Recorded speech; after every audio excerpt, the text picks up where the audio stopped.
Chhattisgarh teacher association ने अपनी 2 सूत्रीय मांग के लिए 25 जुलाई से अनिश्चितकालीन हड़ताल पर चले गए हैं। वहीं हड़ताल के दूसरे दिन 26 जुलाई को शिक्षक संघ द्वारा अपनी 2 सूत्रीय मांगों के लिए फरसगांव तहसील कार्यालय पहुंचकर राज्यपाल, मुख्यमंत्री, मुख्य सचिव व वित्त सचिव के नाम फरसगांव तहसीलदार उइके मानकर को ज्ञापन सौंपा गया। इस दौरान संघ के अध्यक्ष, उपाध्यक्ष, सभी पदाधिकारी सहित संघ के सदस्य बड़ी संख्या में मौजूद रहे।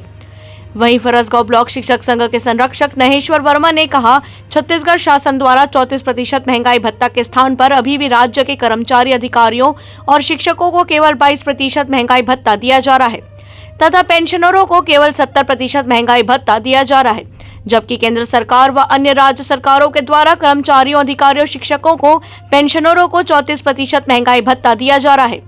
छत्तीसगढ़ राज्य के कर्मचारियों को 12% महंगाई भत्ता प्राप्त हो रहा है। 7वें वेतनमान के आधार पर निश्चित नहीं किया गया है, जिसके छत्तीसगढ़ राज्य के कर्मचारियों, शिक्षकों, अधिकारियों व पेंशनरों को प्रति माह 4,000 से 14,000 तक आर्थिक नुकसान हो रहा है।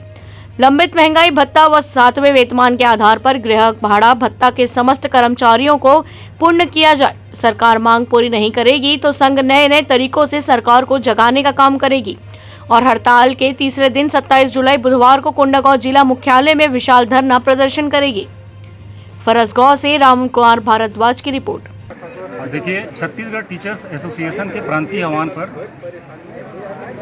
12% डीए और 7वें वेतनमान के अनुरूप गृह भाड़ा भत्ता की मांग को लेकर 25 तारीख से अनिश्चितकालीन आंदोलन हमारे संगठन द्वारा किया जा रहा है और आज आंदोलन के दूसरे दिन माननीय एसडीएम महोदय के माध्यम से पूरे ब्लॉक मुख्यालयों में माननीय मुख्यमंत्री, माननीय शिक्षा सचिव, माननीय वित्त सचिव के नाम से ज्ञापन दिया जा रहा है और इसी कड़ी में कल जिला मुख्यालयों में ज्ञापन देने का कार्यक्रम होगा और अगर हमारी मांगे जो 12% महंगाई भत्ता और 7वें वेतनमान के अनुरूप एचआरए अगर नहीं मिलता है तो हमारा आंदोलन इसी प्रकार से चलता रहेगा और हम लोग नित्य नए तरीके से सरकार को जगाने का काम करेंगे। धन्यवाद।